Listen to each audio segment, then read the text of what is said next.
Well, I've got myself a new issue, and I'm going to try to get it figured out. Take it apart, see what's going on behind here.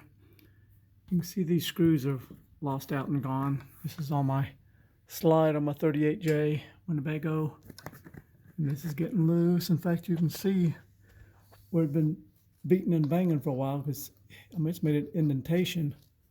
You can actually see a little bit on the other side here. Somewhat right here. And I get my camera in there right, I think you can see it. There's a little hump there where the screw had been beaten on it, and they're up there too. So, and then like this screw's already loose. Get down on my step here on my ladders. Like that one there, it's already loose. Take it out. Look, a little short thing. How's that supposed to hold anything? So I'm going to take the rest of these out, try to get this piece out completely, and see what I have to get into with some new screws. Give me some new stainless steel screws maybe, and get this a little bit better secured. This is pretty interesting. I've never had this part apart before. But after taking those screws out, it came right off real easy, and it's pretty neat the way it works.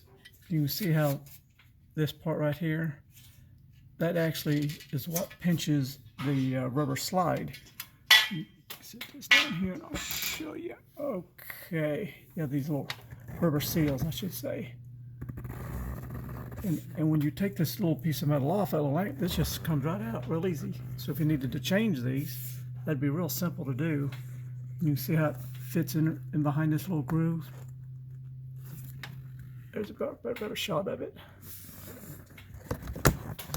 So when it's in place and you tighten up that screw, it just kind of pinches it, wedges it in there, and keeps it there. So I like that. Something else I noticed, this was kind of coming undone a little bit, and I had some screws in behind here, and both of those were already loose. So I snugged those up.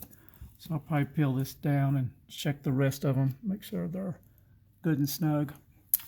But now I'm trying to troubleshoot my initial problem, how I'm going to go about making it tight again, because you can see kind of what's happened. I suspect probably the screw got loose, and then when the room came in, it just jammed it in, forced it, and then you're just kind of spread it apart. So I can't go back in that same spot. It's not going to hold. So I'm going to drill me some new holes in this middle piece.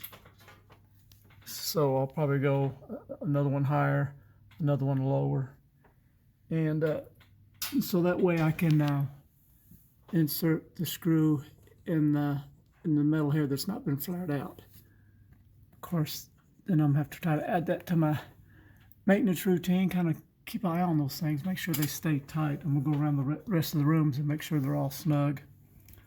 But I can see why we have to have such short screws, because there's just no space. You can't go with a longer screw. There's nowhere to go to. It's very short, so I got to get me some exact screws like this. It's probably something stainless steel, so it won't be rusting up on me. So let me do a little more strategizing and see what I'm going to come up with. Well, I've been strategizing a little bit, and I think here's what I've come up with. I went ahead and pinched those in where it was stripped out so bad, so I have a little bit of bite. But I've also went ahead and drilled me 2 new holes. You can see those are the ones that stripped out. I've drilled me 2 new holes, so I can come in here to an area that's never had any screws put in it before. Also in my inspection, because you see I got the, oh Lord, that was loud. All right. Anyway, you can see where I pulled the rubber seal out, and while I was checking all these screws, I found this one stripped out, so I put in a bigger screw on it, took care of it, and I've took me some carburetor cleaner on a rag and got rid of the sticky residue of the old. This is a kind of a unique, it's a really thin layer of butyl tape is what I would call it, and it's got some slicky stuff on the back side of it. I don't have this exact stuff, but I do have a big roll of butyl tape that I've used, because on the windows, that's what they use around these windows when you take those out. So that's what I'm going to go back with. It's not going to be pretty, but it will keep the water out. I know I've talked to Winnebago about this before, and I guess they like butyl tape because it can move and twist, and it's really good, does a good job about keeping water out of places. So I guess my next goal is to get my tape in place, because that's critical. I think I remember seeing a video where water got in behind a Winnebago up in this area, and the wall delaminated. It really made for a bad mess. Water got in behind there. So that's something I'm going to try to keep a closer eye on these aluminum pieces around the slide mechanisms. Make sure they stay tight, because if we get water in behind that fiberglass, we're going to have problems. So I'll get my butyl tape in place and then see about putting the seal back in. See how that's going to go. Well, I did learn one thing real quick.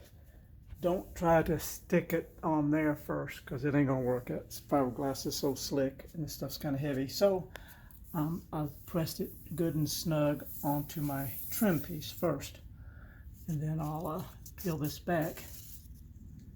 Then I'll apply it. I know I'm going to get a little oozing out on the side, but that'll be fine.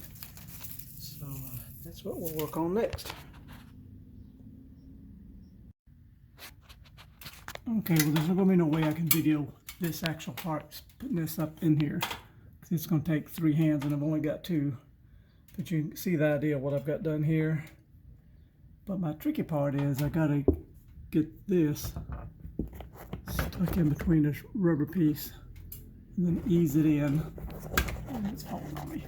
So that so when I tighten up these screws, it'll kind of have a pinch effect and keep that rubber seal in place.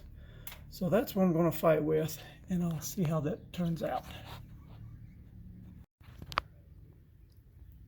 Okay, so quick shot here before I put it in.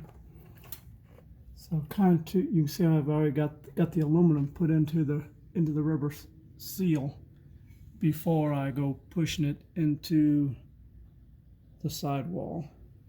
So I think that's a little bit better deal. So I want to make sure that's bottomed out all the way.